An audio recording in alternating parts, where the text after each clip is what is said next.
evening, saints. It's an honor to be here. Most of you know that this is not the most comfortable place for me being in front of the saints talking. Somehow it's a little easier singing than talking, but please pray for me. Last week, Sister Tasha, well, actually my husband that came to me and they were talking about praying through, and she wanted me to come from the aspect of choosing a spouse. And so I'm just gonna give my testimony, give my story. Everyone's story is different, and I know that before when I would talk to people about choosing a spouse or whatever, everybody had their different opinions, and some people would say, oh, when you just know, I'm like, okay. Like, I mean, that's too big of a decision to just, just know because I know. Bring it out, But my favorite scripture that I've always turned to is Proverbs 3:5. It says, trust in the Lord with all thine heart, and lean not on thine own understanding. And verse 6 says, in all thy ways acknowledge him, he shall direct thy paths. Let's see here.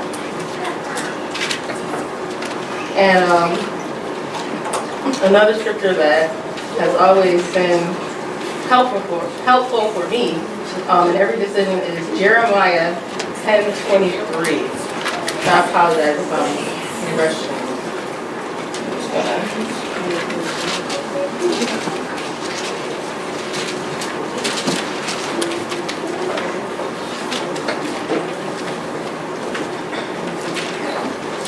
And it says, O Lord, I know that the way of man is not in himself, is not a man that walketh to direct his steps.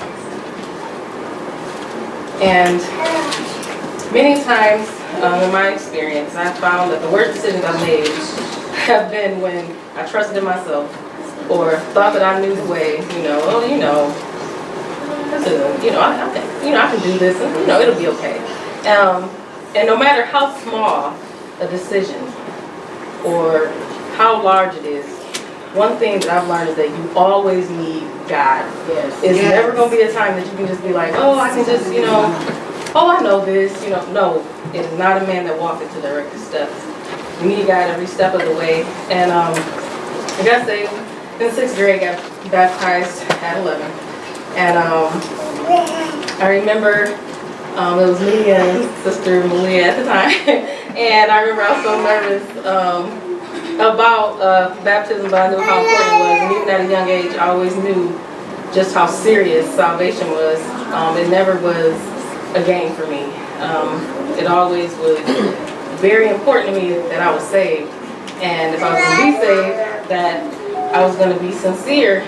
And I remember just going through high school or whatever.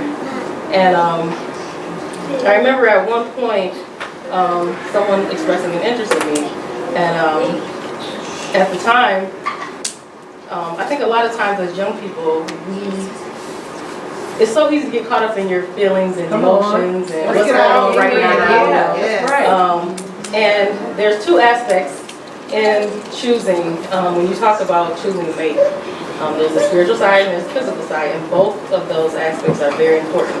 And neither one should be left out. That's right. So, it's not like, oh, I'm so spiritual that, even though I'm not even attracted to this person, this is the way God's like. Wait a minute. Do you like them? Is there any type of, what's going on here? So, it's very important that we understand that there's two aspects of it.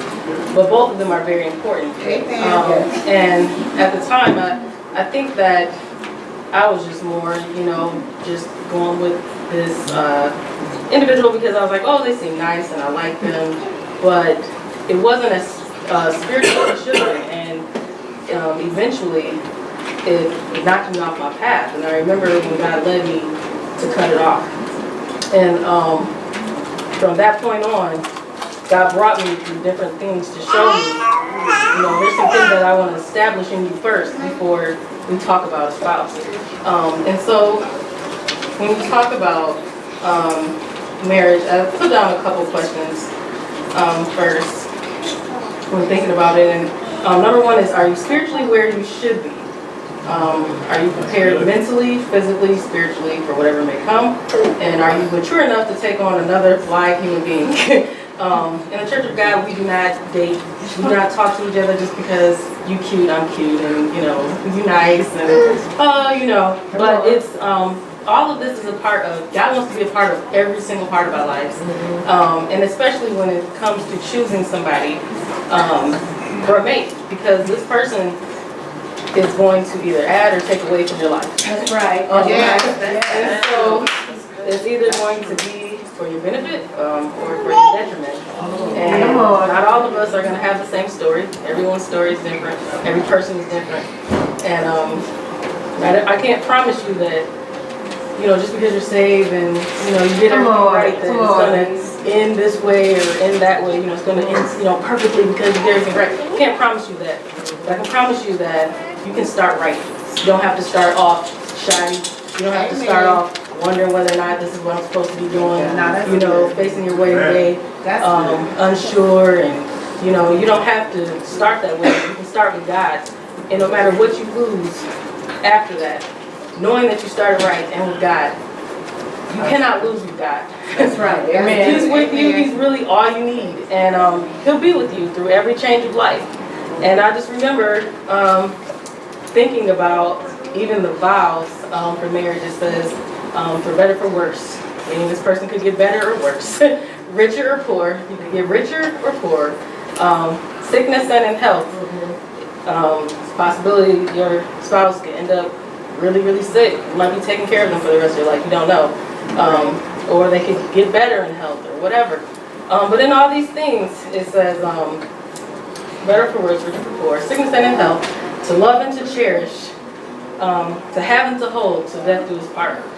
And it's nothing like having someone by your side that is on the same page, where both of you can share the same passion and beliefs and purpose.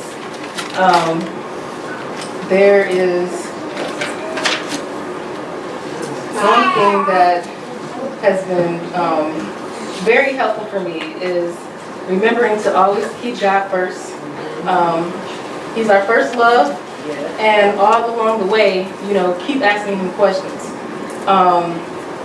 There's scripture that says in Matthew, first thing it says, "Lo, I'm with you always," and truly He is. I was also looking at Philippians 4, verse 6.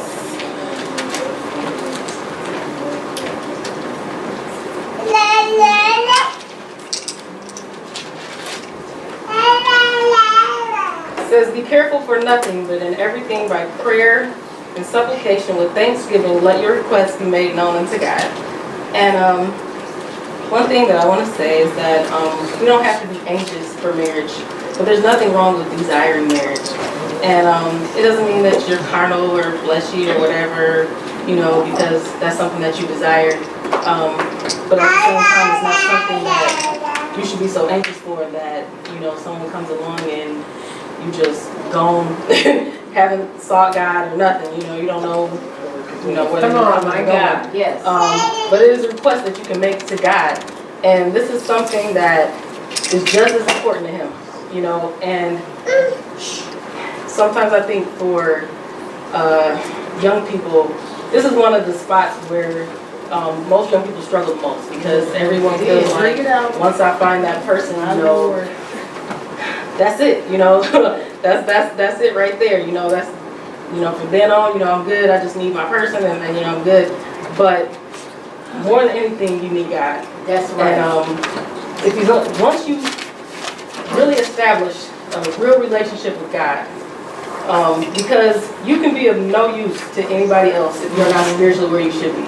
So it's not just, I want myself to be this, and that, but it's, where am I at?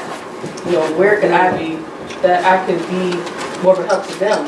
And I cannot expect something from you that I have not accomplished myself. And I understood that there was different things that maybe I didn't like about myself, or things that I wanted to change. And so it starts with you. And I remember getting to the point where God had took me out of a relationship that just wasn't for me at the time. And I was just like, Lord, I'll never do that again until you leave me. And it was 6-7 years later that God brought Antoine into my life. And I remember before he approached me, I remember God just preparing my heart. And I remember him just telling me to be open. At the time, I was interested in marriage, but it wasn't like, oh, I have to have this, right now. And I was accomplishing different things on my own that I had wanted to do for myself. But I felt God letting me know, like, the season's about to change. There's a time for everything. There's a time to laugh, time to cry, time to dance, whatever. And the season is about to change. And I could just sense it.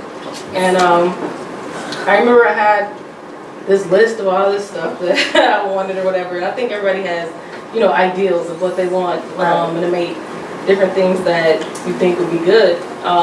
But I remember at the end of the day, I just asked God, I said, God, you know what I need, but I don't really know what I want. Like, I think I do, but I feel like you know me better. That's right. And there's things that that I want that maybe I haven't even tapped into, or maybe there's things that I think I want that I don't really know what I'm asking for. And I leaned on God just that hard because I realized this decision is going to pretty much determine how the rest of my life goes.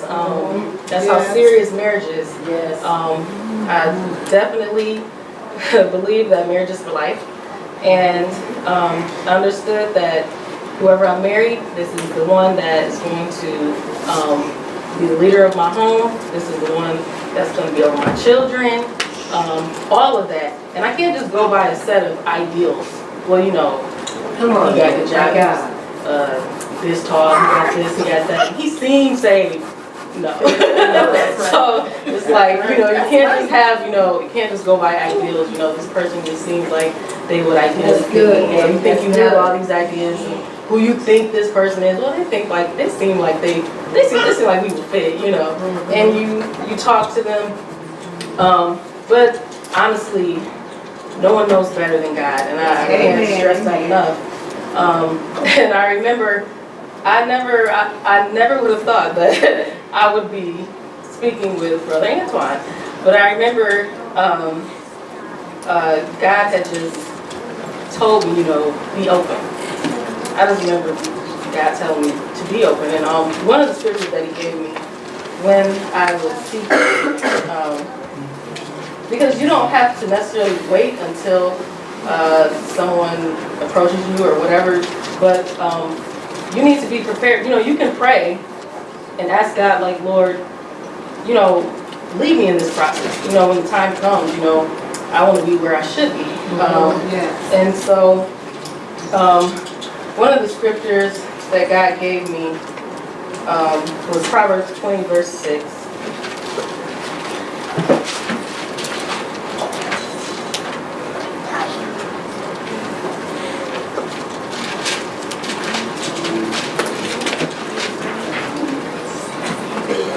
It says, most men will proclaim everyone his own goodness, but a faithful man who can find?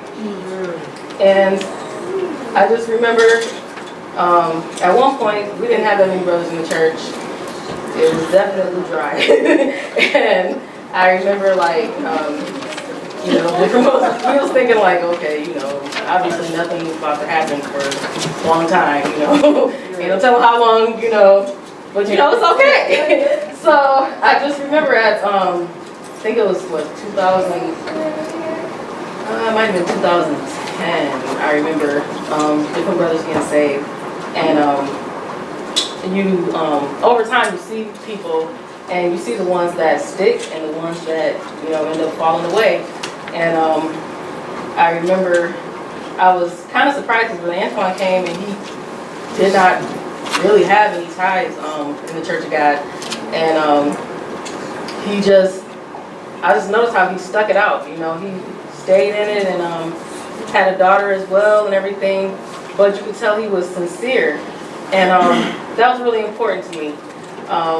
And I remember when he approached me, and we wanted to go about it right. It was very important to us that we went about it right. And I just remember praying and fasting, and I can't say like, oh, I prayed 5 days, and you know, and so on and so forth. But I made sure that God was pleased. That was something that was very important to me. Like, God, I need to know, you know, is it a green light? And I remember that was the scripture that he gave me, was Proverbs 20 verse 6 concerning Brother Antoine. And truly, he was faithful, and he still is. And I just remember how he just led us through the whole process of, you know, the beginning of just getting to know each other, because I really didn't know him very well. But I said, you know, well, Lord, first thing I want to know is, you know, is it okay to even get to know this brother? I want you part of every single part of this decision.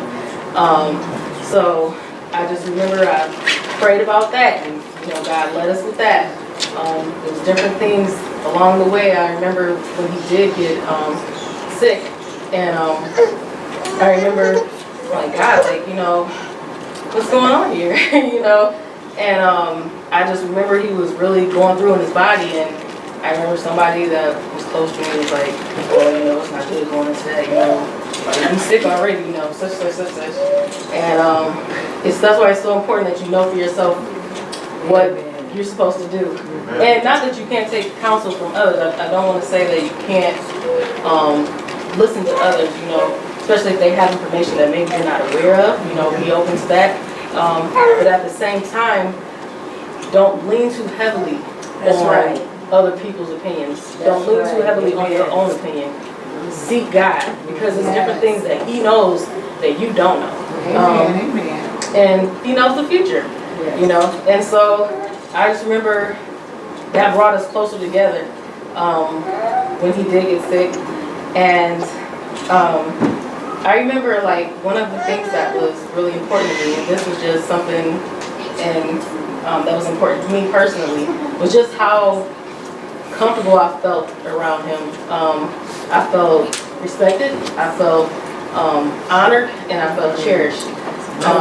And that was very important to me. I felt like, okay, this is somebody I could trust, you know, my life with. And so going through courtship, and then all the way up to our wedding day, how the wedding day went, all of that was important to us, that the dresses was correct. I wanted everything to be in God's order. I didn't want anything to be, you know, shaky or shady over here. I remember we made constant contact with the ministry, you know, talking to them about different things. Brother Hampton, bless his heart, sometimes he would talk and it's like, okay, I don't know what Brother Hampton just said, but I just love how he was such a father, and he always looked out for me, you know, and I miss him greatly, but I just love how he was a part of that process with us. And it was never like, you know, the ministry was trying to force us, you know, to do something here that we didn't want to do. But he always appreciated that we were, you know, just clear, you know, in our testimony. And I also want to make it clear too that even if you get a green light in the beginning, and say you're going along in your courtship, and maybe I've been talking for 6 months or however long it's been, understand that all along the way, you're constantly checking with God. Is it green light? Is it green light here?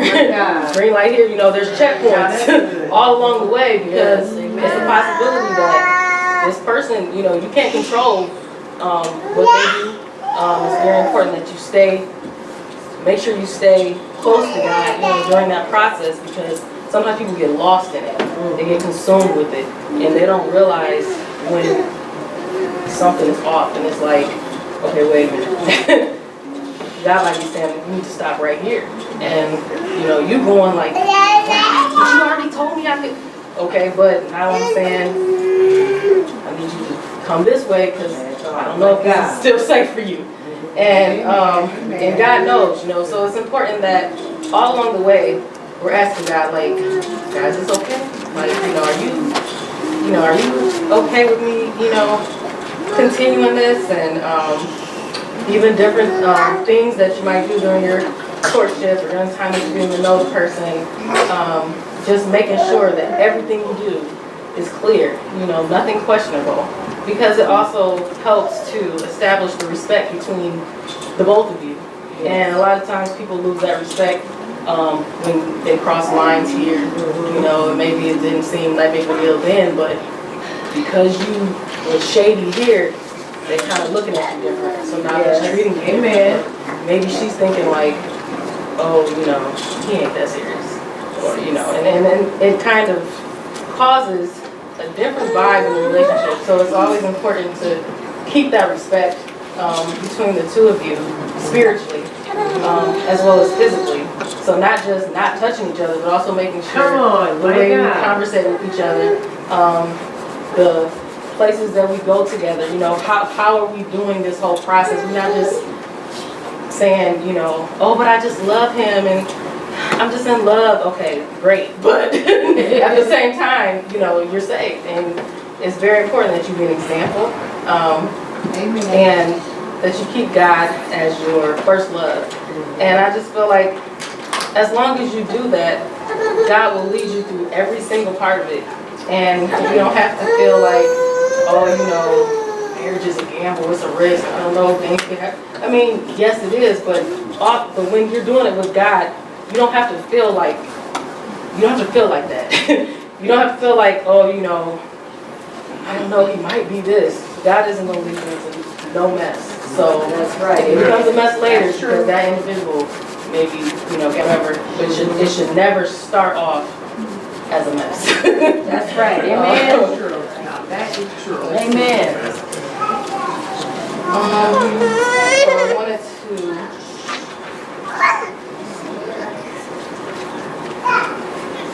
Okay, so one of the things I wanted to say is when we are approached by someone, or if you are approaching someone, it's very important that you stay humble, yet confident.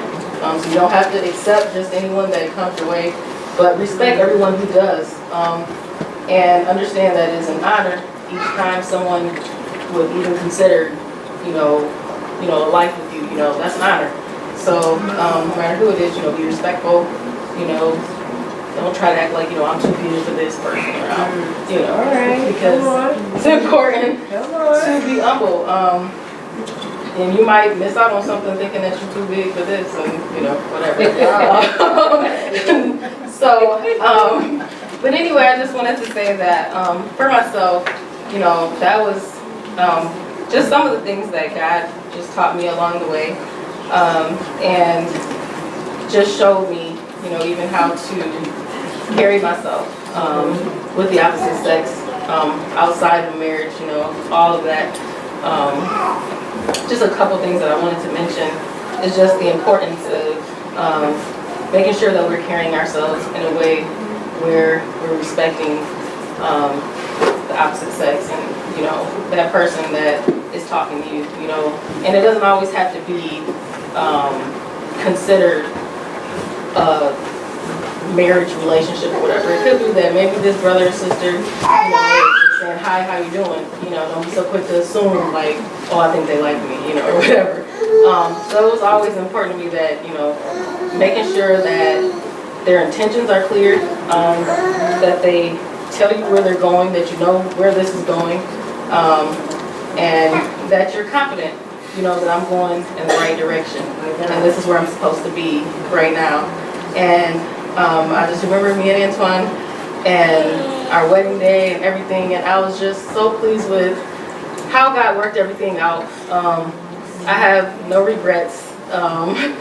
It was just, we had different things along the way. Shortly after we got married, I think he talked about how he lost his job, and different things happened, came, but I was so grateful that we started off right. Yes. And God has helped us, with each and every situation. I've never questioned, like, whether God, I don't know.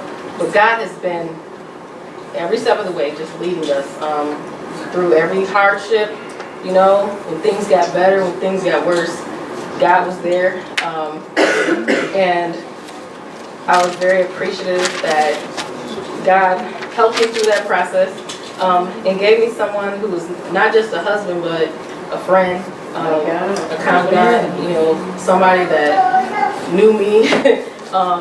And it was just different ways that I needed my husband that I didn't even realize, you know, different things that about him that I needed for me. And I just can't express enough how important it is to see God when it comes to making this type of decision. And that's all I have tonight.